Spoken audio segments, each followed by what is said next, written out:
মরক্কোর বিপক্ষে ব্রাজিলের পারফরমেন্সে হতাশ ভক্তরা, কিন্তু কেন? পিছিয়ে পড়ে ৩২ মিনিটের সমতায় আসার পরও কেন দ্বিতীয় গোলের দেখা পেল না আনচেলত্তির দল? ফিনিশিং ব্যর্থতা, রাইট ব্যাক আর মাঝ মাঠের দুর্বলতা ফুটে উঠেছে এই ম্যাচে। বিস্তারিত ডেস্ক রিপোর্টে দেখুন। Rio de Janeiro, new York থেকে শুরু করে ঢাকা, ব্রাজিলের বিশ্বকাপ ওপেনার দেখতে ভোর ৪টায় উঠে খেলা দেখতে বসে একরাশ হতাশা নিয়ে দিনটা শুরু করলো ব্রাজিল ভক্তরা। শুরুতেই গোল হজমের জ্বালাটা অবশ্য কিছুটা কমেছে ৩২ মিনিটে ভিনিসিয়াস জুনিয়রের দুর্দান্ত গোলে, কিন্তু এটাই পুরো ম্যাচে ব্রাজিল দলের একমাত্র সাফল্য আর একমাত্র উচ্ছ্বাস করার উপলক্ষ।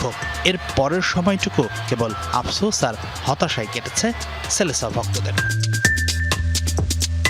এখন প্রশ্ন হচ্ছে, কেন মরক্কোর বিপক্ষে প্রত্যাশিত পারফর্ম করতে পারল না ব্রাজিল?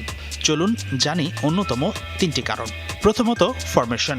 শুরুতেই ৪-২-৩-১ ফরমেশনে মাঠে নেমেছিল ব্রাজিল। তাতে লেফট উইঙ্গে ভিনি, সেকেন্ড স্ট্রাইকার বা নাম্বার 10 হিসেবে মাঝে রাফিনিয়া আর রাইট উইঙ্গে ছিলেন লুকাস পাকেতা। মূলত বার্সেলোনার হয়ে লেফট সাইডে খেলে অভ্যস্ত রাফিনিয়াকে কিছুটা কমফোর্ট দিতেই হয়তো কোচ অ্যাঞ্চেলোত্তি তাকে খেলিয়েছেন নাম্বার 10 রোলে, কিন্তু তাতে মাঝ মাঠে তৈরি হয়েছিল শূন্যতা। শুরুতেই সেই সুযোগকে কাজে লাগিয়ে ডমিনেট করেছে মরক্কো। পরবর্তীতে প্রথম গোল হজম করার পর রাফিনিয়াকে নেওয়া হয় রাইট সাইডে আর পাকেতা ফেরেন নাম্বার 10-এ, ফলে ভারসাম্য ফেরে অনেকটাই। দ্বিতীয়ত, রাইট ব্যাক। শেষ মুহূর্তে ওয়েসলির ইনজুরিতে ছিটকে যাওয়ায় তার জায়গায় সেন্টার ব্যাক ইবানেসকে খেলিয়েছে ব্রাজিল, কিন্তু মেকশিফট দায়িত্বে রাইট সাইডে জঘন্য পারফর্ম করেছেন ইভানেস। পরিস্থিতি বেগতিক দেখে দ্বিতীয়ার্ধের শেষে তাকে তুলে নেন ডন কার্লো। তৃতীয়ত, ফিনিশিং ব্যর্থতা। ব্রাজিল দলের ফিনিশারের অভাব বেশ কিছুদিন ধরেই। রোনালদো, নেইমারদের উত্তরসূরি এখনও খুঁজে পায়নি সেলেসাওরা। ১৩ মিনিটে ইগোর থিয়াগো, ৬৭ ও ৮৭ মিনিটে রাফিনিয়া দুটি গোলের সুযোগ নষ্ট করেন।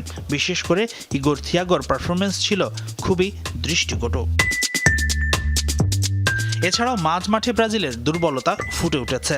কোনো ক্রিয়েটিভ প্লেমেকার নেই দলে।